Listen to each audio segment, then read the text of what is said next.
toutes et à tous et bienvenue dans cette nouvelle vidéo. J'espère que vous allez toutes et tous très bien. Moi je vous retrouve un peu comfy dans mon canapé avec ma petite couverture puisqu'il ne fait pas chaud. Je mets mon petit nounours et que...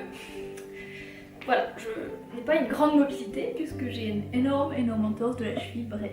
Je vous passe les détails, mais déchirure, tout ça. Donc pas trop de marche pour moi et pas trop de ligotage à droite à gauche. Aujourd'hui, on va parler du Nocertone. Alors, qu'est-ce que c'est? Pourquoi je parle de ça sur ma chaîne Fibromyalgie? Eh bien, en fait, c'est un traitement qu'on m'a prescrit pour les migraines, donc qui sont liées visiblement à la fibromyalgie.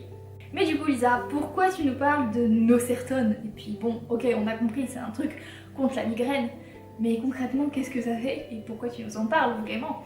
Ça fait environ 2 ans que je suis sous Nocertone, enfin que j'étais sous Nocertone, et là, ça fait 2 mois et demi que j'ai arrêté le Nocertone. Alors pourquoi j'ai arrêté? Parce que j'avais des troubles de la mémoire et du sommeil liés à ça, c'est-à-dire que j'étais complètement dépendante du Nocertone.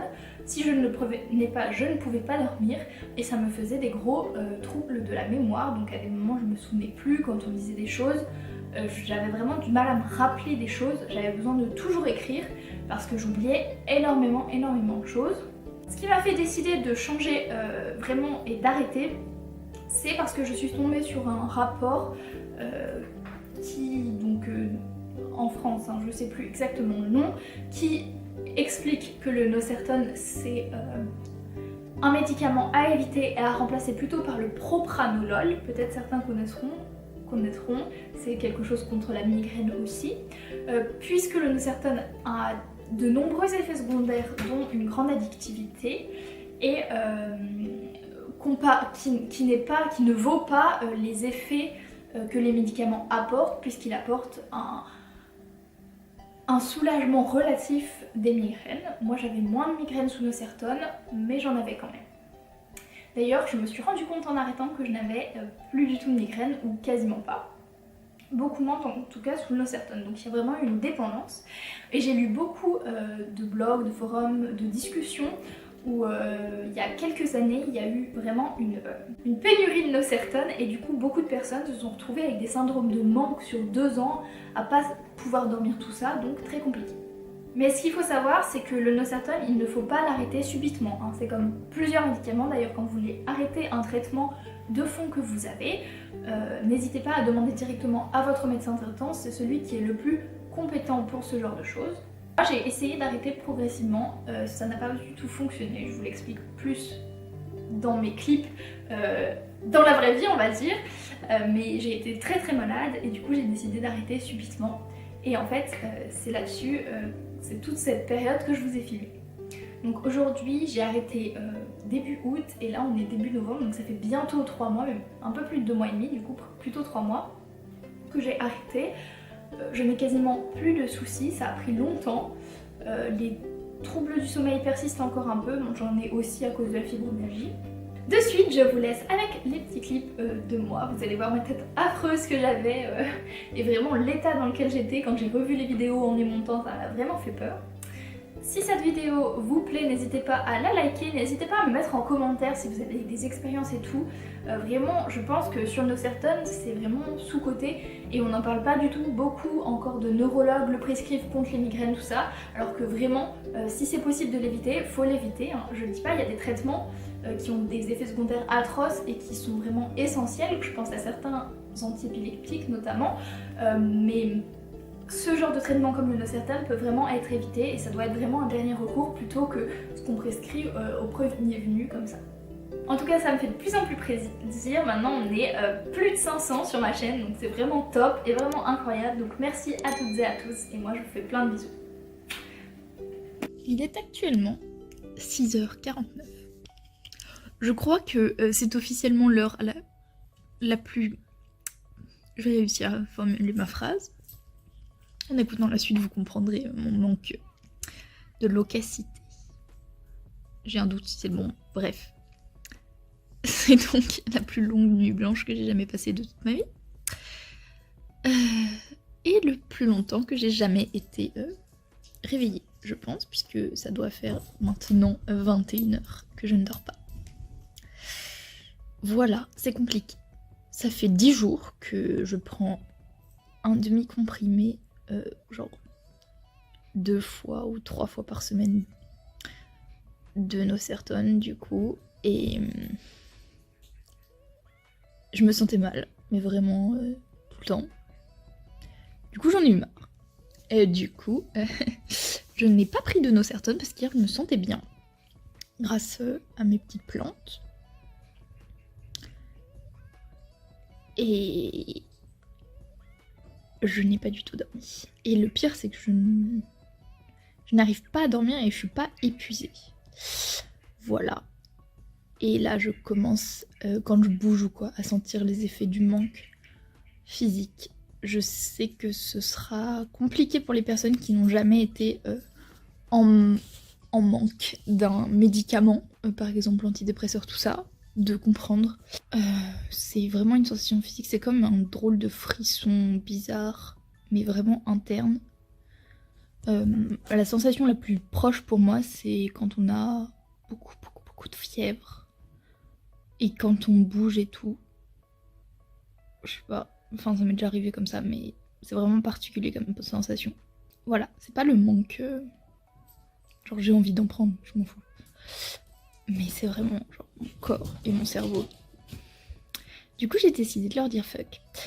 Et on va voir. On va voir ce que ça va donner. Je me dis que quitte à être mal pendant 10 jours en arrêtant progressivement, ça veut dire que ça ne s'est pas stabilisé. Du tout. Et je peux pas être mal tout le temps comme ça. Et là je suis en vacances, mais je peux pas être mal tout le temps quand je retournerai au boulot. Donc vu que j'ai un petit peu de temps, quitte à être mal, autant être vraiment mal, mais pour une période plus courte. Voilà. Donc du coup, c'est Madeleine et dessin animé. Voilà, comme les gosses. C'est les vacances et à cette heure, on est réveillé. Enfin, on est surtout pas endormi. Voilà. Du coup, deuxième jour de mon sevrage au Nocertone. Hier, ça a été très compliqué. J'ai somnolé un peu pendant 1 heure l'après-midi, je crois, mais du coup, j'ai dû dormir 3 heures. Et contrairement à ma tête, j'ai quand même dormi, j'ai dormi 8 heures ou un truc comme ça, mais du coup, disons que sur les 3 derniers jours, j'ai fait une seule nuit classique, donc c'est un peu compliqué. Sinon, en fait, j'ai l'impression d'être un lendemain de soirée, mais tout le temps. J'ai des bouffées de chaleur et tout, enfin, vu que je suis très fatiguée, j'ai tout le temps faim, mais voilà. Mais pour l'instant, ça va, et j'ai plus la sensation vraiment de manque. Je pense que mon corps est trop fatigué pour ça. Du coup, bon, j'espère que j'arriverai à dormir un peu plus la prochaine nuit, tout ça. Donc, bon.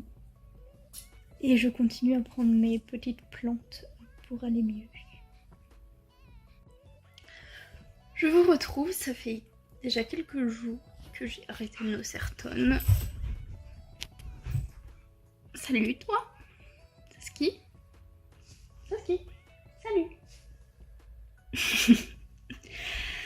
Ça fait déjà quelques jours. Mais quoi?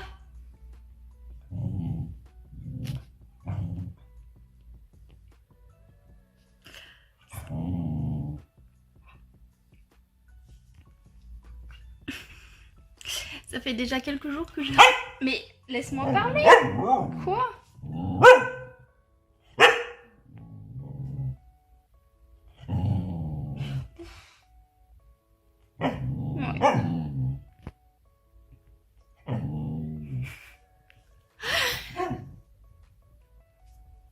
Ça fait déjà quelques jours que j'ai arrêté le Nocertone, du coup, je crois que je l'ai arrêté samedi soir, si je me trompe pas. Je suis un peu perdue dans les jours, tout ça. Et on est mercredi. Mais tu vas te taire!